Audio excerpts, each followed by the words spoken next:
إن الحمد لله نحمده ونستعينه ونستغفره ونعوذ بالله من شرور أنفسنا ومن سيئات أعمالنا من يهده الله فلا مضل له ومن يضلل فلا هادي له وأشهد أن لا إله إلا الله وحده لا شريك له وأشهد أن محمدًا عبده ورسوله أما بعد فإن خير الحديث كتاب الله وخير الهدي هدي محمد صلى الله عليه وسلم وشر الأمور محدثاتها وكل محدثة بدعة وكل بدعة ضلالة وكل ضلالة في النار. أعوذ بالله السميع العليم من الشيطان الرجيم من همزه ونفخه ونفثه.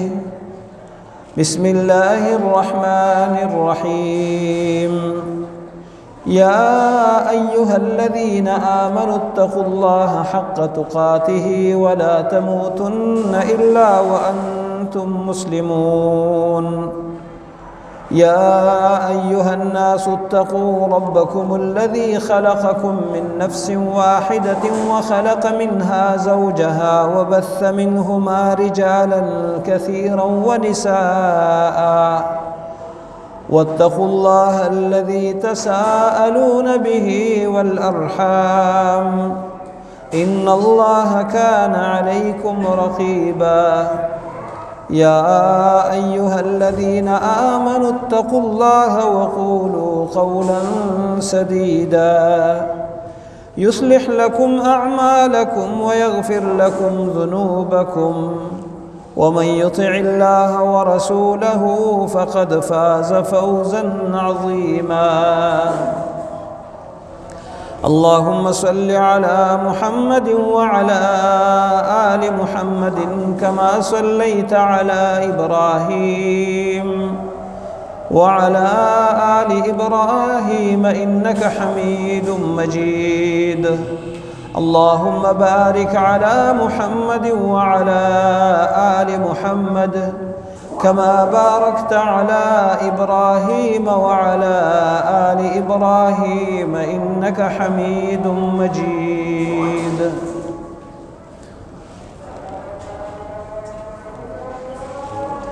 اللہ رب العالمین احکم الحاکمین کے حمد و ثنا، تمجید، تحمید اور ثنا کے بعد بے شمار درود و سلام ہو محمد رسول اللہ صلی اللہ علیہ وسلم پر، جنہوں نے اللہ کا حق دین مکمل امانت داری کے ساتھ اور انتہائی خیرخواہی اور ہمدردی کے ساتھ اپنی امت کو پہنچایا، اور وہ باتیں جن سے امت کو دنیا میں کسی نقصان کا اندیشہ تھا یا آخرت میں وہ خسارے اور نقصان کا سبب ہے، اللہ کے نبی صلی اللہ علیہ وسلم نے اپنی امت کو اس کے متعلق آگاہ کیا ہے، بتلایا ہے اور منع کیا ہے، اور جو عزت پانے کے راستے ہیں دنیا میں یا آخرت میں، ان کے متعلق بھی پیارے حبیب محمد کریم صلی اللہ علیہ وسلم نے مکمل آگاہی دی ہے۔ دنیا میں کچھ لوگ دنیا کی عارضی صحت کے لیے، عارضی عزت کے لیے، عارضی شہرت کے لیے اور عارضی مفادات کے لیے دوڑ بھاگ کرتے ہیں۔ خاص طور پر عزت یہ ایک ایسی چیز ہے جس کے لیے کوشش کرنے والا وہ نہ مال خرچ کرنے کی پرواہ کرتا ہے اور نہ اپنے تھکاوٹ اور جسمانی اور ذہنی اکتاہٹ کی پرواہ کرتا ہے، بلکہ جب اس کو کسی معاملے میں عزت مل رہی ہوتی ہے وہ اس معاملے میں بڑھ چڑھ کر محنت کے ساتھ لگا رہتا ہے اور خرچہ بھی کرتا ہے۔ لیکن یہ دنیا کی عزت بسا اوقات ایسی ہوتی ہے کہ صرف دنیا کے حد تک اور دنیا کے کچھ دنوں تک محدود رہتی ہے۔ اصل عزت وہ یہ ہے کہ اللہ رب العالمین کے ہاں انسان معزز ہو، اور اس کی مثال صحیح بخاری کے ایک حدیث ہے جس میں رسول اللہ صلی اللہ علیہ وسلم نے 3 بچوں کا بچپنے میں بات کرنے کا ذکر کیا ہے کہ 3 بچے ایسے ہیں کہ جنہوں نے پیدا ہونے کے بعد ابھی دودھ پیتے بچے ہیں، نومولود ہیں، انہوں نے بات کی ہے۔ ویسے دوسری روایت کو ملایا جائے تو ٹوٹل 4 بچے بن جاتے ہیں، لیکن جس حدیث میں یہ 3 کا ذکر آیا ہے اس میں سے ایک بچہ جو اپنی ماں کا دودھ پی رہا ہے اور ان کے گھر کے سامنے سے ایک لونڈی کو لوگ گھسیٹ کر گزار رہے ہیں، لاتیں مار رہے ہیں، گونسے مار رہے ہیں اور کہتے ہیں تم نے بدکاری کی ہے، اور وہ لونڈی کہتی ہے میں نے کوئی بدکاری نہیں کی۔ لوگ اس کو ذلیل کر رہے ہیں۔ یہ عورت اللہ سے دعا کرتی ہے، اے اللہ میرے اس بچے کو ایسا نہ بنانا۔ بچے نے دودھ پینا چھوڑ دیا اور کہا اللہم اجعلنی مثلہا، یا اللہ مجھے اسی طرح بنا دے۔ اب ماں بھی حیران کہ یہ لونڈی اتنی ذلیل ہو رہی ہے، لوگ اس کو گھسیٹ رہے ہیں، مار رہے ہیں، پیٹ رہے ہیں اور الزام لگا رہے ہیں کہ تو نے بدکاری کی ہے، اور وہ چیخ چیخ کر کہہ رہی کہ میں نے بدکاری نہیں کی۔ کچھ ہی دیر بعد ایک بڑا متکبر جابر بادشاہ اپنے لاؤ لشکر کے ساتھ، اپنے سیکیورٹی گارڈز کے قافلے کے ساتھ گھوڑوں اور خچروں پر اس کے دائیں بائیں، اور یہ ایک قیمتی گھوڑے کے اوپر سوار ہو کر شاہانہ اور تکبرانہ انداز میں آگے جا رہا ہے۔ اس عورت نے جب اس بادشاہ کو دیکھا کہنے لگی اللہم اجعل ابنی ھذا مثلہ، اے اللہ میرے اس بیٹے کو اس کی طرح بنا دے، یہ جو بادشاہ جا رہا ہے۔ اس بچے نے دوبارہ دودھ پینا چھوڑ دیا اور کہنے لگا اللہم لا تجعلنی مثلہ، یا اللہ مجھے اس طرح نہ بنانا۔ رسول اللہ صلی اللہ علیہ وسلم فرماتے ہیں کہ وہ جو پہلے لونڈی جس کو مارا پیٹا جا رہا تھا، گھسیٹا جا رہا تھا، وہ گناہ سے پاک تھی، وہ بدکار نہیں تھی، پاک دامن عورت تھی، اور وہ لوگ اس پر ظلم کر رہے تھے اور اس پر جھوٹا الزام لگا رہے تھے۔ لوگوں کے نظروں میں تو وہ ذلیل ہو رہی تھی، لیکن اللہ کے ہاں اس کا مقام بڑھ رہا تھا، اللہ کے ہاں وہ معزز تھی۔ بیچاری بے بس اور کمزور تھی، لیکن یہ بے بسی اور کمزوری ہمیشہ نہیں ہوگی۔ اس لیے اگر اس بچی کی طرح یہ بن جائے تو اس کے لیے سعادت اور خوشی کی بات ہے۔ دنیا میں تکلیف پریشانی آئے گی، اور جتنی پریشانی آتی ہے اتنا انسان کا درجہ بڑھ جاتا ہے اگر انسان صبر کرے، اس کا معاملہ اللہ کے ساتھ صاف ہو۔ لوگ اس کو جو بھی کہے، لوگوں کو کہنے سے، لوگوں کے مارنے اور پیٹنے سے، لوگوں کے ذلیل کرنے سے اس کی عزت میں کمی نہیں آتی۔ اور وہ بادشاہ جو بڑا تکبر کے شکل میں اپنے لاؤ لشکر کے ساتھ جا رہا تھا، وہ بڑا ظالم، لوگوں کے مال کو ہڑپ کرنے والا، اس کے گردن میں لوگوں کے بہت سارے حقوق۔ آج تو اس کی عزت ہے، لیکن کل اللہ کے سامنے یہ جائے گا تو ذلیل ہو کر جائے گا۔ اس لیے اس بچے نے دعا کی کہ اللہ مجھے اس طرح نہ بنانا۔ اس حدیث سے یہ بات معلوم ہوتی ہے کہ دنیا کی عزت، دنیا کا چمک دمک، اس پہ دھوکہ نہیں کھانا چاہیے، یہ دھوکے کا سامان ہے۔ آج دنیا کی جھوٹی عزت کے لیے، اپنی جھوٹی ناک رکھنے کے لیے لوگ کیا کچھ کرتے ہیں، حقوق العباد کو پامال کر دیتے ہیں، اللہ کے حقوق کو رون دیتے ہیں، کفر تک پہنچ جاتے ہیں، اس لیے کہ میری ایک عزت ہے، میری ناک کٹ جائے گی۔ نہیں، جس کی عزت اللہ رکھے تو عز من تشاء و تذل من تشاء، تو جسے چاہے عزت دیتا ہے، جسے چاہے ذلیل کر دیتا ہے۔ کتنے ایسے لوگ جو تخت حکمرانی سے اترے تو جیل کے کالی کوٹریوں کے اندر رہے، اور کتنے ایسے لوگ جو جیل کی کالی کوٹریوں سے نکل کر تخت صدارت اور وزارت پر بیٹھے۔ یہ اللہ کے ہاتھ میں ہے، یہ ہمیشہ کی عزت نہیں، یہ ہمیشہ کی ذلت نہیں۔ اصل عزت اور ذلت یہ مرنے کے بعد کی ہے۔ ہمارا موضوع چل رہا تھا کہ قیامت کے دن کیا حالات ہوں گے۔ آج اسی کا ایک حصہ آپ کے سامنے رکھتا ہوں۔ وہ لوگ جن کو قیامت والے دن پروٹوکول ملے گا، عزت ملے گی، ان کی شان اور مرتبہ ظاہر ہوگا، وہ کون لوگ ہیں؟ وہ اوصاف جو اللہ نے بیان کیے، جن کے چہرے سفید ہوں گے، چمک رہے ہوں گے، اللہ تعالیٰ ان کو ایک خاص مقام سے نوازے گا۔ اللہ کے نبی صلی اللہ علیہ وسلم نے بعض حدیث میں ایسے لوگوں کا ذکر کیا ہے، ان میں سے بڑے اختصار کے ساتھ چند ایک کا ذکر کروں گا، اور ہماری یہ کوشش رہنی چاہیے کہ ہم ان اوصاف میں سے سارے اوصاف کو اپنے اندر پیدا کریں۔ سارے نہ ہو تو کم سے کم کچھ نہ کچھ اوصاف ان میں سے ہمیں اختیار کر لینے چاہیے، تاکہ قیامت کے دن ہم ان معزز لوگوں میں سے، پروٹوکول ملنے والے لوگوں میں سے شامل ہو جائیں۔ ان میں سے جن کو قیامت کے دن خاص عزت ملے گی، اللہ رب العالمین کے وہ بندے ہیں جو اللہ سے زیادہ ڈرنے والے ہیں۔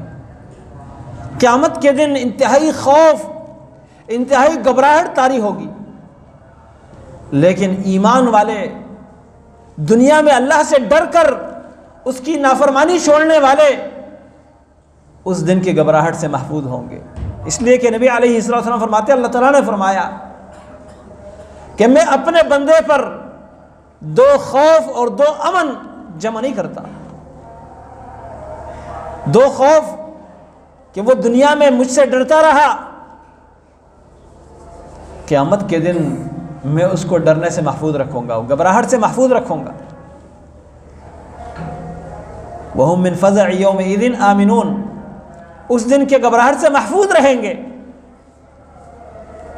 دنیا میں اللہ کا ڈر جس دل میں ہو، اس میں ایک تو قیامت کے دن کوئی خوف اور کوئی ڈر گھبراہٹ نہیں ہوگی۔ دوسرا، دنیا میں اس دل میں جس میں اللہ کا ڈر ہو، کسی اور کا ڈر نہیں آئے گا۔ جس دل میں اللہ کا خوف نہ ہو، وہ پھر ہر چیز سے ڈرتا ہے۔ اور امن، 2 امن میں جمع نہیں کرتا۔ جو دنیا میں مجھ سے بے خوف رہا، ڈرتا نہیں، بے فکر رہا، پھر قیامت کے دن وہ بڑا خوف زدہ ہوگا۔ تو ایک تو اللہ سے ڈرنے والا، اس کو یہ مقام ملے گا کہ اس دن وہ گھبراہٹ سے، ہیبت سے، جہاں آنکھیں لوگوں کی کھلی رہ جائے گی، حیرت کی وجہ سے پریشان ہوں گے کہ ہم کہاں چلے، کیا کریں، کیا ہوگا، یہ خوف ان کو نہیں ہوگا۔ دوسرا، جو خوبصورت آواز میں قرآن پڑھنے والا ہے، رسول اللہ صلی اللہ علیہ وسلم فرماتے ہیں، الماہر بالقرآن، جو قرآن کریم پڑھنے کی مہارت رکھتا ہے، مع السفرۃ الکرام البررہ، وہ اللہ تعالیٰ کے سفیر فرشتے، جو اللہ کے قاصد فرشتے ہیں، الکرام معزز فرشتے، وہ فرشتے معزز ہیں، البررہ نیکوکار، ان کے ساتھ یہ شخص بھی ہوگا جو دنیا میں قرآن پڑھنے کی مہارت رکھتا تھا۔ معزز فرشتوں کے ساتھ ہونا بھی عزت ہے۔ اور آگے نبی صلی اللہ علیہ وسلم نے آذان دینے والوں کے بارے میں کہا جو اللہ کی رضا کے خاطر آذان دیتے ہیں، ان کی کتنی بڑی فضیلت ہے۔ آج تو اس دنیا میں ہمارے ہاں لوگ آذان دینے کے لیے تیار نہیں ہوتے، اس لیے کہ مسجد کا نمازی بھی اس کو ڈانٹتا ہے، مسجد کا کوئی امام اور خطیب بھی اس کو ڈانٹتا ہے، تنخواہ بھی کوئی بیچارے کی زیادہ نہیں ہوتی۔ عام مسجدوں کی حالت بتا رہا ہوں۔ الحمدللہ جن لوگوں کے ہاں اس شعبے کی قدر ہے کہ یہ ہمارے لیے ایک سرمایہ ہے، علم، نماز، قرآن، آذان، اللہ کے دین سے جڑے ہوئے لوگ، یہ ہمارا سرمایہ ہے، تو وہ اس چیز کی قدر کرتے ہیں۔ بلکہ رسول اللہ صلی اللہ علیہ وسلم نے تو ہمیں اس مرغے کو بھی برا کہنے سے منع کیا ہے جو آذان دے کے نماز کے لیے اٹھاتا ہے۔ آپ نے فرمایا لا تسبوا الدیک، مرغے کو برا نہ کہو، فإنہ یوقظ للصلاۃ، کیونکہ یہ نماز کے لیے اٹھاتا ہے۔ اب وہ مؤذن جو ہمیں نماز کے لیے بلاتا ہے، وہ عالم جو ہمیں دین کی طرف، توحید کی طرف، اللہ کی کتاب کی طرف بلاتا ہے، اس کی کیا گستاخی، کیا بے حرمتی، کیا بے عزتی ہم کر سکتے ہیں۔ تو مؤذنوں کے بارے میں اللہ کے نبی صلی اللہ علیہ وسلم فرماتے ہیں المؤذنون اطول الناس اعناقا یوم القیامہ، قیامت کے دن جو دنیا میں اذان دیا کرتے تھے ان کی گردنیں سب سے اونچی ہوں گی۔ گردن کا اونچا ہونا یہ عزت کی نشانی ہوتی ہے۔ سب سے اونچی گردن مؤذن کی ہوگی، وہ لوگ جو اللہ کی رضا کی خاطر اذان دیتے ہیں۔ اسی طرح نبی علیہ الصلوۃ والسلام نے صحیح بخاری مسلم کی حدیث میں فرمایا من نفس عن مسلم کربۃ من کرب الدنیا، جو دنیا کی کسی پریشانی کو انسان سے، کسی مسلمان سے ہٹاتا ہے، کسی مسلمان کے اوپر پریشانی آئی ہے، اس پریشانی کو جو انسان اس مسلمان سے ہٹا دیتا ہے، اللہ تعالیٰ قیامت کے دن نفس اللہ عنہ کربۃ من کرب یوم القیامہ، قیامت کے دن اس کی پریشانیوں میں سے اللہ تعالیٰ ایک پریشانی اٹھا دے گا۔ وَمَن يَسَّرَ عَلَى مُعْسَرٍ، جو تنگ دست آدمی کے لیے آسانی پیدا کر دے، اس کے پاس مالی لحاظ سے تنگی ہے، اس کے لیے یہ آسانی پیدا کر دے، فرمایا یسر اللہ علیہ فی الدنیا والآخرہ، اس کے بدلے میں اللہ تعالیٰ دنیا میں بھی اس کے لیے آسانی پیدا کرے گا اور آخرت میں بھی اس کے لیے آسانی ہوگی۔ جو سخت دن ہے، شدید دن، لیکن اس آدمی کے لیے اللہ تعالیٰ یہ دن آسان کر دے گا۔ اور آگے فرمایا وَمَن سَتَرَ مُسْلِمًا سَتَرَهُ اللَّهُ فِي الدُّنْيَا وَالْآخِرَةِ، جو کسی مسلمان کا پردہ رکھے اللہ تعالیٰ دنیا میں بھی اس کا پردہ رکھے گا، آخرت میں بھی اس کے گناہوں کو پردے میں رکھے گا، اس کو رسوا نہیں کرے گا، اس کو عزت سے رکھے گا۔ رسول اللہ صلی اللہ علیہ وسلم نے اور بھی کچھ لوگوں کا ذکر کیا ہے جن کو قیامت کے دن انبیاء کا ساتھ نصیب ہوگا، اتنی بڑی عزت ملے گی۔ جو مکرم اللہ تعالیٰ کے برگزیدہ انبیاء ہیں ان کا ساتھ نصیب ہوگا۔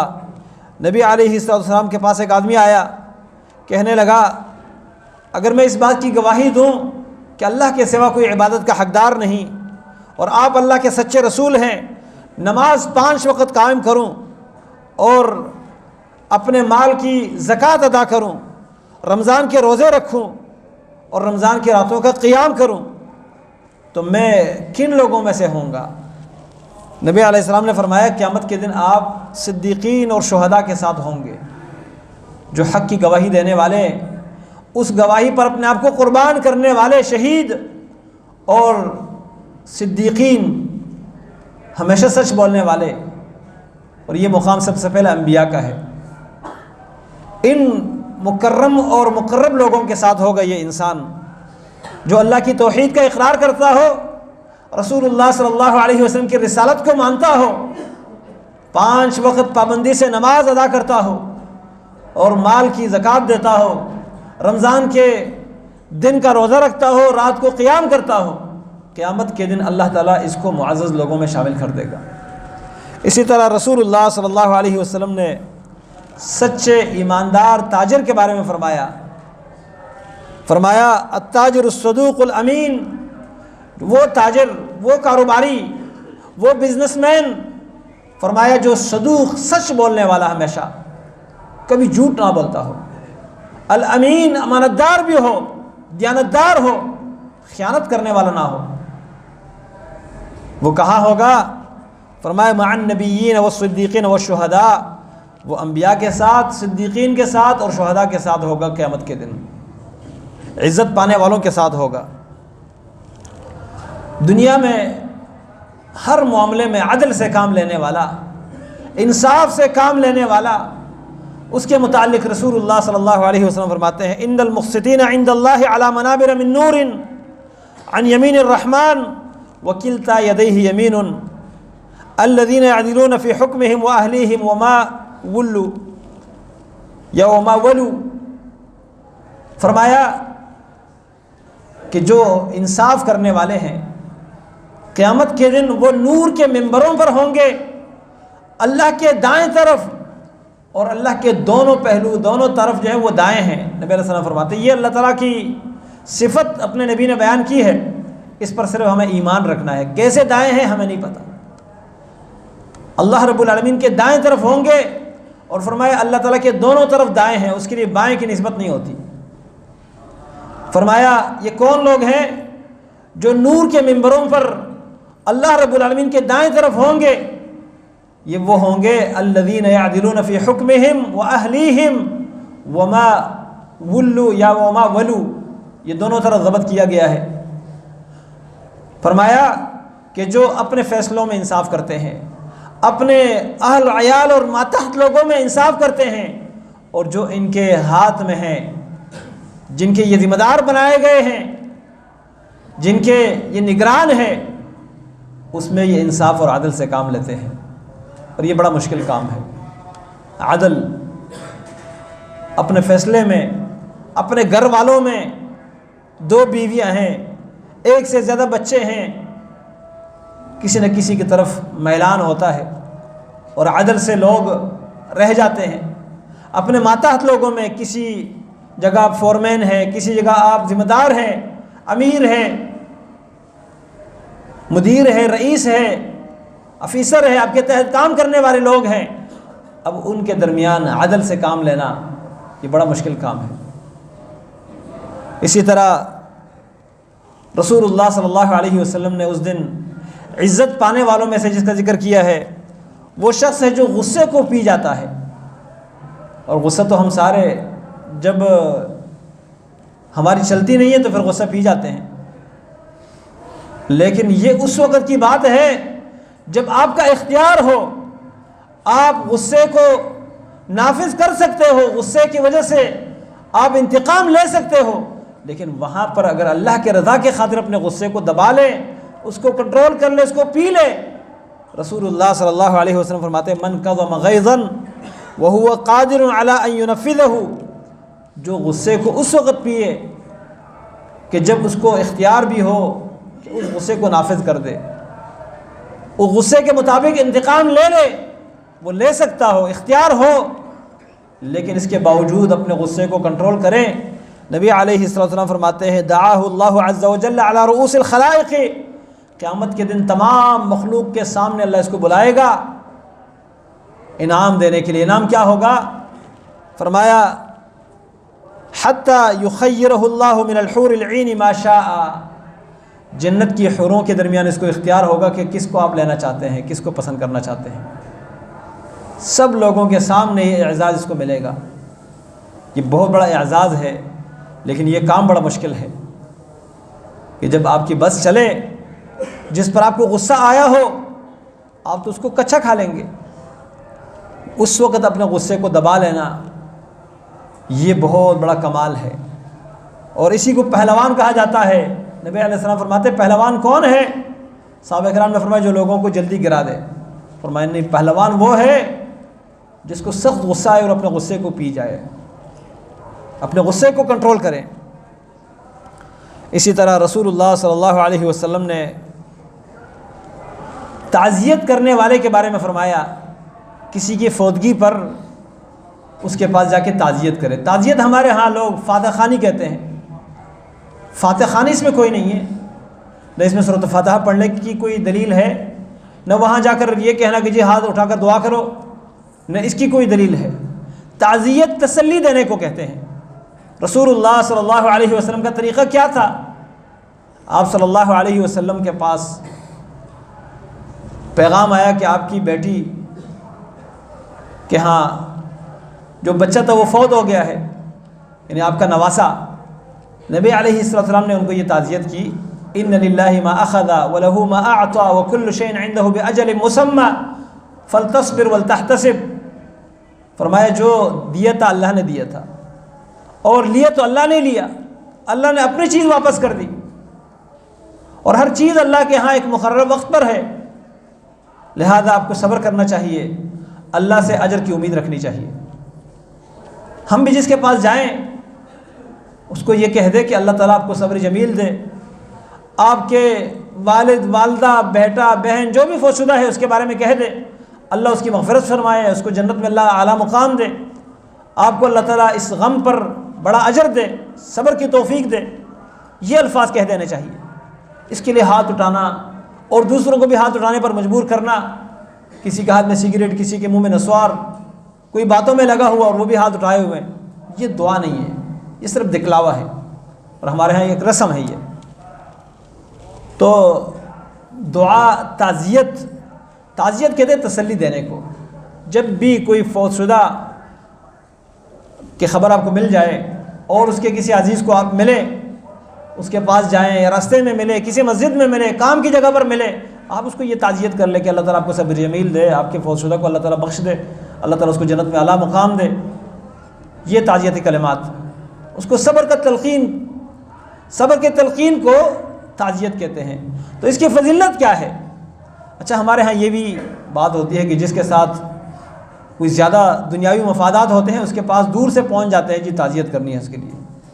جنازے میں بھی وہیں پہنچتے ہیں جہاں پر حاضری لگتی ہے ہماری، جہاں کوئی بڑی شخصیت ہوتی ہے۔ غریب آدمی فوت ہو جائے تو کہتے ہیں کوئی بات نہیں، بعد میں مل لے گا تو ہم کر لیں گے تعزیت۔ نہیں، یہ کام اللہ کی رضا کے لیے کرنے کے ہیں، یہ لوگوں کے لیے نہیں، اللہ کی رضا کے لیے کرنے کے کام۔ سرمایہ دار آدمی فوت ہو جاتا ہے تو اس کے جنازے میں صفوں میں جگہ نہیں ملتی، اور غریب آدمی وہ تو ویسے ہی غریب ہوتا ہے۔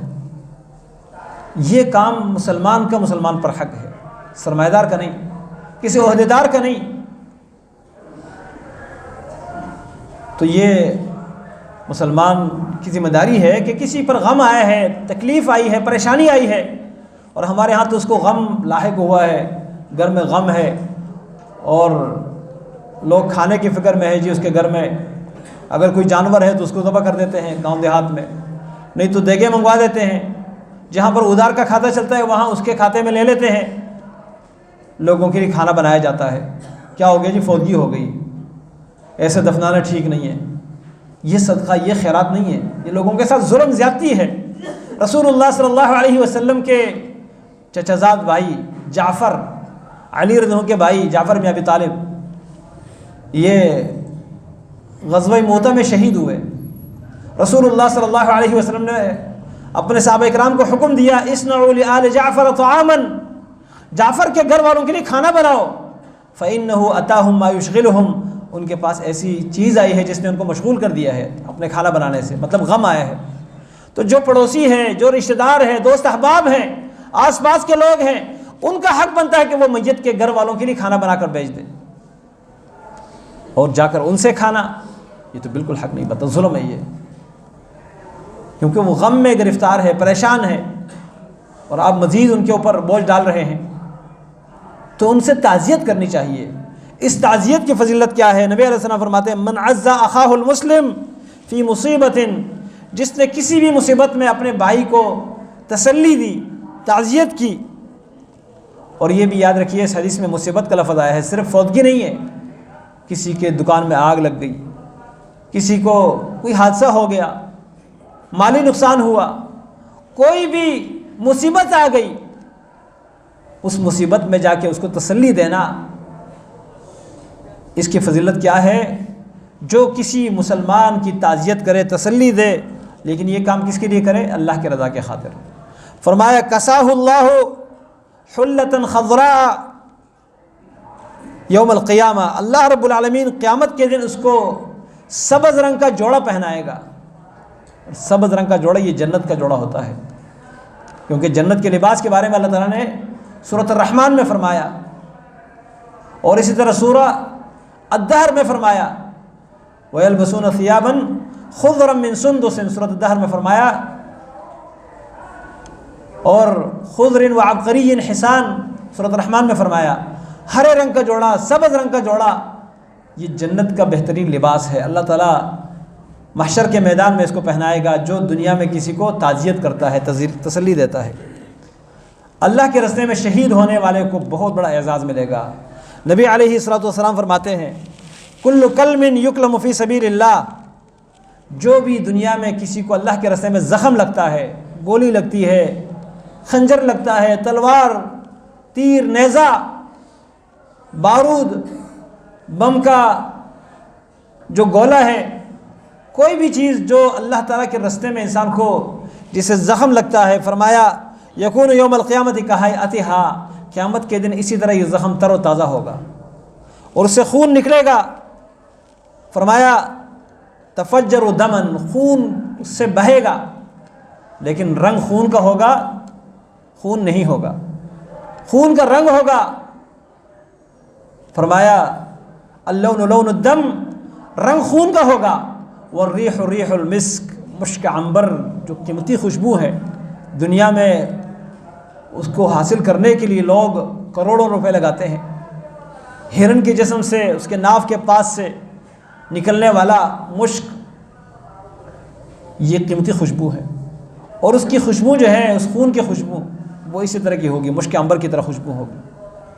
اور ایک اور حدیث میں ہے، رسول اللہ صلی اللہ علیہ وسلم فرماتے ہیں کہ ایسا شخص اللہ رب العالمین اس کے خون زمین پر گرنے سے پہلے اس کے گناہوں کو معاف کر دیتا ہے، اس کو جنت میں اس کا ٹھکانہ بھی دکھاتا ہے، اور قیامت کے دن 72 خوبصورت لڑکیوں کے ساتھ جو جنت کی حور ہیں ان کے ساتھ اس کا نکاح بھی کروائے گا، اور اپنے خاندان میں سے 70 لوگوں کی سفارش بھی یہ کرے گا۔ اسی طرح راتوں کو اٹھ کر قیام کرنے والا، اللہ کا ذکر کرنے والا، اور اس کے علاوہ اور بھی بہت سارے اعمال ہیں جن کی وجہ سے قیامت کے دن اللہ تعالیٰ اپنے بندے کو عزت سے نوازے گا۔ لیکن اصل بات ایمان ہے، عمل صالح کرنے والا۔ قیامت جتنے بھی شدید اور سخت دن ہے، نبی علیہ السلام فرماتے ہیں کہ مسلمان کے لیے، مومن کے لیے، اللہ رب العالمین کے احکامات کی جو پابندی کرنے والا مومن ہوتا ہے، اس کے لیے یہ دن ایسا ہوگا جیسے عصر کی نماز سے لے کر مغرب کا یا ظہر سے عصر کا ٹائم ہے، اتنا مختصر۔ 50,000 سال کا یہ دن، لوگ اتنے پریشان ہوں گے، کہیں گے ہمیں جہنم میں بے شک ڈال دیا جائے لیکن جلدی حساب کتاب شروع ہو جائے، اتنے پریشان ہوں گے۔ لیکن اس مومن کے لیے اللہ تعالیٰ یہ دن اتنا آسان اور اتنا شارٹ کر دے گا۔ تو اس دن کی اگر ہمیں آسانی چاہیے، وہاں کی عزت چاہیے، تو دنیا کی سہولتوں کو چھوڑ کر، دنیا کی عزتوں کو قربان کر کے، دنیا میں اپنے خواہشات کو روند کر اللہ تعالیٰ کے حکم کو ماننا پڑے گا، اس کے سامنے جھکنا پڑے گا، اور اس کے سامنے دنیا کی ہر چیز، چاہے وہ عزت ہو، وہ مال ہو، وہ جان ہو، ان تمام چیزوں کی قربانی دینی پڑے گی، وہاں پھر عزت نصیب ہوگی۔ اللہ تعالیٰ مجھے اور آپ کو ان لوگوں میں شامل کر دے جو قیامت کے دن عزت پانے والے ہیں، اور جو ذلیل ہونے والے ہیں اللہ تعالیٰ ان میں سے ہمیں نہ کر دے۔ اللہ تعالیٰ اس دن کی ایک صفت بیان کرتے ہوئے فرمایا خافضۃ الرافعہ، وہ ایسا دن ہے جو جھکانے والا اور اٹھانے والا دن ہے۔ کچھ لوگ جھکیں گے، کچھ اٹھیں گے۔ اللہ تعالیٰ ہمیں ان لوگوں میں سے کر دے جو اس دن اٹھنے والے، عزت پانے والے اور اللہ تعالیٰ کے مقرب بندے ہیں۔ اللہ ان میں سے ہمیں شامل کر دے۔ اقول قولی ھذا واستغفر اللہ لی ولکم ولسائر المسلمین۔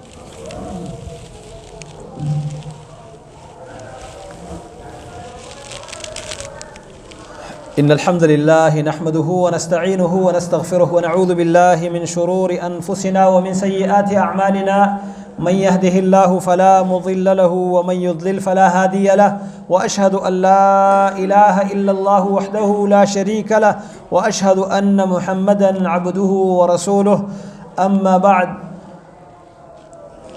فإن خير الحديث كتاب الله وخير الهدي هدي محمد صلى الله عليه وسلم وشر الأمور محدثاتها وكل محدثة بدعة وكل بدعة ضلالة وكل ضلالة في النار۔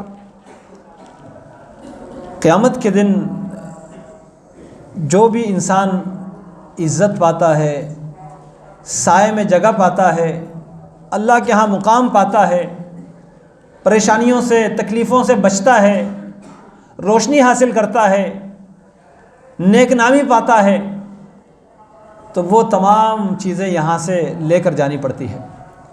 اس دنیا سے اپنے ساتھ یہ سارا ساز و سامان تیار کر کے جانا ہوتا ہے، ورنہ وہاں پر کچھ نہیں ملے گا۔ جو منافق ہوں گے دنیا میں، مسلمانوں کے صفوں میں کھڑے ہو کر نماز پڑھنے والے، مسلمانوں کے ساتھ اپنے آپ کو شامل کرنے والے، وہ مسلمانوں کے ساتھ جائیں گے، لیکن مسلمان جب پل صراط پر سے گزریں گے ان کو روشنی ملے گی، اس روشنی میں وہ گزر جائیں گے، اور پیچھے سے یہ منافق جو ہیں ان کو روشنی نہیں ملے گی۔ یہ ان کو آوازیں دیں گے کہ انظرونا نقتبس من نورکم، سورۃ الحدید میں اللہ نے فرمایا، کہیں گے ہمارا انتظار کرو، ہم بھی تمہاری روشنی میں سے کوئی روشنی حاصل کر لیں۔ ان سے کہا جائے گا قیل ارجعوا وراءکم، واپس پلٹ جاؤ، پیچھے چلے جاؤ، فالتمسوا نورا، وہاں روشنی تلاش کرو۔ اس کی تفسیر میں بعض مفسرین نے لکھا ہے کہ پیچھے کہاں چلے جاؤ؟ دنیا میں جاؤ، وہاں سے روشنی تلاش کر کے آؤ، اور دنیا میں واپس آنا نہیں ہے۔ دنیا سے جانے کے بعد واپسی نہیں ہے۔ ابھی ہمارے پاس ٹائم ہے، جب تک اس جسم میں جان ہے، روح ہے، ہمارے پاس ٹائم ہے، ہم اپنے ساتھ روشنی لے جا سکتے ہیں، اپنے ساتھ وہاں صاحبان کا بندوبست کر سکتے ہیں، اللہ تعالیٰ کے ہاں عزت پانے کے لیے کچھ سامان لے جا سکتے ہیں، اس دن کی ذلت اور رسوائی سے بچنے کے لیے کچھ کر سکتے ہیں، لیکن جب یہ روح نکل جائے اس کے بعد کچھ کرنے کا موقع نہیں ہوگا۔ اللہ تعالیٰ اس روح کے نکلنے سے پہلے ہمیں توبہ کرنے کی توفیق عطا فرمائے، ہمیں اس دن کی تیاری کی توفیق عطا فرمائے، اس دن کی شدت سے بچنے کے لیے آج ہمیں عمل صالح کرنے کی توفیق عطا فرمائے۔ یا اللہ ہمارے گناہوں کو معاف کر دے، قیامت کے دن کے رسوائی سے اللہ ہمیں بچا دے، اس دن یا اللہ ہمیں عزت عنایت فرما دے، یا اللہ ہمیں معزز لوگوں میں شامل کر دے، یا اللہ ہماری ہر طرح کوتاہی کو معاف کر دے، ہر گناہ کو معاف کر دے، ظاہری اور پوشیدہ گناہ کو معاف کر دے، یا اللہ ہماری دنیا کی ہر پریشانی کو دور فرما دے، یا اللہ دنیا میں بھی ہمیں سزا نہ دے اور آخرت کی سزا سے بھی ہمیں بچا دے، یا اللہ ہمیں اپنے عفو اور درگزر کے ساتھ اپنے رحمت کے لپیٹ میں لے لے، یا اللہ ہمیں اپنے رحم اور فضل کے ساتھ جنتیوں میں شامل کر دے، عزت پانے والوں میں شامل کر دے۔ یا اللہ ہماری جو بھی دل کی تمنائیں ہیں، جو تیری رضا کی خاطر ہمارے دل میں وہ تمنائیں آتی ہے، یا اللہ تو ہم سے راضی ہو جا، ہمارے دل کے تمام تمنائیں پوری فرما دے۔ یا اللہ اس دنیا میں بھی ہمیں عزت سے نوازے اور آخرت میں بھی ہمیں عزت دے دے۔ یا اللہ دنیا کی ذلت سے بھی بچا دے، آخرت کی ذلت سے بھی بچا دے۔ یا اللہ تمام بیماروں کو شفا کاملہ عاجلہ عطا فرما دے۔ یا اللہ جو پریشان حال ہیں ان کی پریشانیاں دور فرما دے۔ یا اللہ ہم سب کے گناہوں کو معاف کر دے۔ ربنا ظلمنا انفسنا وان لم تغفر لنا وترحمنا لنكونن من الخاسرین۔ ربنا آتنا في الدنيا حسنة وفي الآخرة حسنة وقنا عذاب النار۔ وصل اللهم وسلم على عبدك ونبيك محمد وعلى آله وأصحابه وأتباعه أجمعين برحمتك يا أرحم الراحمين۔